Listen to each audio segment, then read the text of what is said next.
Lanjutkan perbincangan pemirsa sebelum nanti kita minta Bang Ipang untuk bisa menjelaskan bagaimana pengaruh dari Presiden Joko Widodo terhadap pemilu 2024, preferensinya, pendapatnya, dan juga calon pilihannya menjadi favorit ataupun juga tidak disukainya atau kurang mendapatkan perhatiannya. Tapi sebelum itu Bang Ipang juga kita ingin tahu, menurut kacamata Bang Ipang, momen-momen politik apa saja di 2022 yang penting dan berpengaruh untuk tahun depan? Ya paling tidak adalah koalisi penjajakan koalisi yang sudah dibangun ini menjadi penting untuk 2023. Apakah 2023 itu kandidasinya sudah mulai embrio kebentuk, koalisi partainya juga klik selesai, golden ticket 20%. Ini kan sejauh ini 2022 tidak ada kemajuan yang cukup berarti, baik dari soal kandidasi, nominasi maupun di soal partai koalisinya yang golden ticket 20% nggak terpenuhi.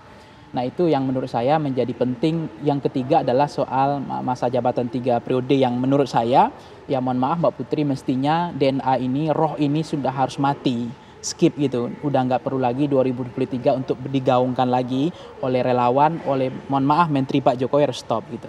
Kalau Pak Jokowi nggak mau mengingatkan, ya kita mengingatkan seperti Bahlil dan kawan-kawan gitu. Udah stop aja karena memang kita mengatakan ini sangat tidak sehat. Bayangkan Mbak Putri ya, kekuasaan yang tidak dibatasi, tidak ada pergantian secara reguler atau periodik, itu kan orang lama-lama kekuasaan itu merasa milik mereka.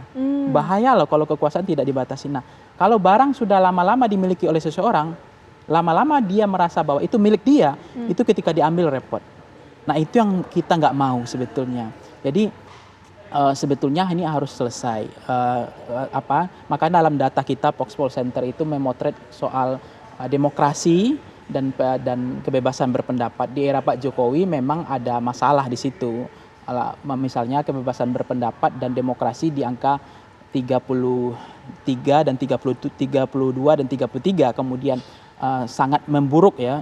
Itu di angka 18 sama 19% pada konteks demokrasi dan kebebasan berpendapat.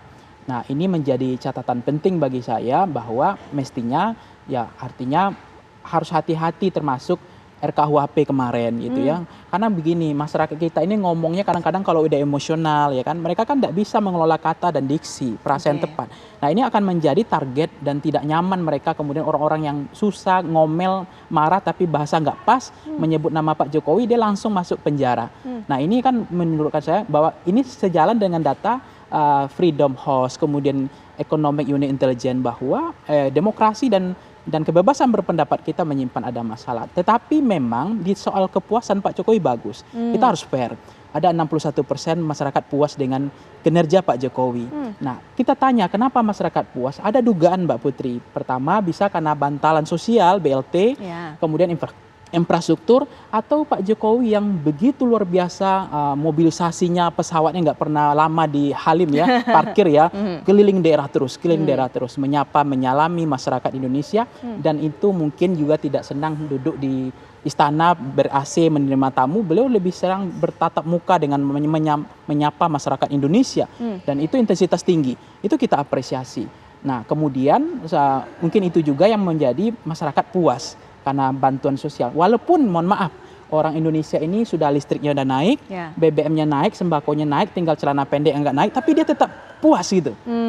Kita mengetahui bahwa orang Indonesia ini bisa berterima kasih sangat baik, maksudnya optimis bahwa Indonesia ini artinya mereka memahami mungkin ya risiko itu, tetapi harus ada pengorbanan, mungkin itu. Jadi orang Indonesia ini pelupa dan pemaaf dan juga mudah untuk ikhlas gitu loh dengan kondisi seperti ini.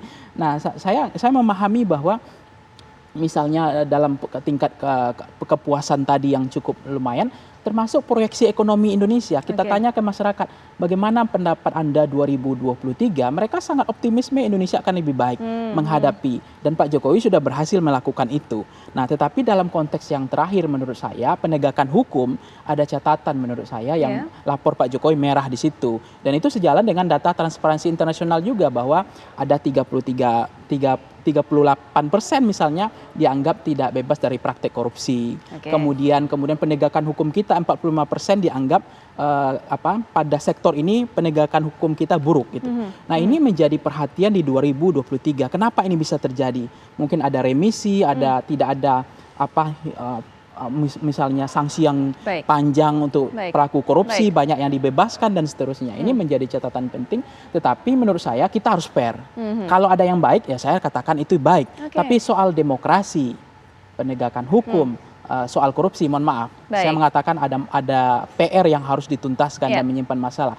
Dan kemudian soal 3 periode ini, mestinya mohon maaf Pak Jokowi langsung harusnya panggil menterinya Nah, untuk itu kita men-stop tahan di ini. situ. Kita tahan Ya. di situ, Bang Ipang, karena memang banyak menteri atau ada beberapa menteri terus bersuara mengenai hal ini, walaupun Pak Jokowi sudah kekeh begitu, sudah mengatakan bahwa tidak ada yang namanya Presiden Jokowi ini akan kemudian sampai kepada periode ketiganya. Sebelum nanti kita akan bahas lebih lanjut mengenai pemilu 2024, bagaimana kansnya partai politik ini, kami akan bawa Anda juga untuk bisa melihat data-data yang sudah kami siapkan, siapa saja partai-partai politik yang akan bertarung nanti di pemilu 2024. 2 pekan lalu kita sudah melihat bagaimana KPU ini melakukan pengundian nomor urut dari partai-partai. Ada yang memilih untuk menggunakan nomornya yang lama, jadi partai-partai ini yang sudah memiliki wakil di Dewan ataupun di Legislatif, tapi ada satu partai kemudian yang memilih untuk bisa mendapatkan nomor baru. Kita lihat Golkar ini masih nomor yang lama, nomor urut pesertanya, kemudian ada begitu pula dengan Nasdem. Ada partai-partai baru juga yang bisa Anda pilih nantinya, ada Gelora, kemudian juga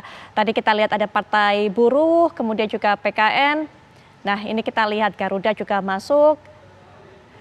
Total memang hingga saat ini ada 17 partai, kita masih menantikan mengenai Partai Umat. Saat ini seperti yang sudah sempat saya informasikan 26, 27, 28 Desember. Ini 3 hari untuk bisa melakukan verifikasi faktual. Kemudian juga nanti 30 Desember akan diumumkan apakah Partai Umat ini bisa masuk menjadi peserta pemilu 2024. Kita akan minta pandangan Bang Ipang mengenai partai-partai ini nanti, kemudian juga Prof Karim juga, tapi setelah jeda kami segera kembali.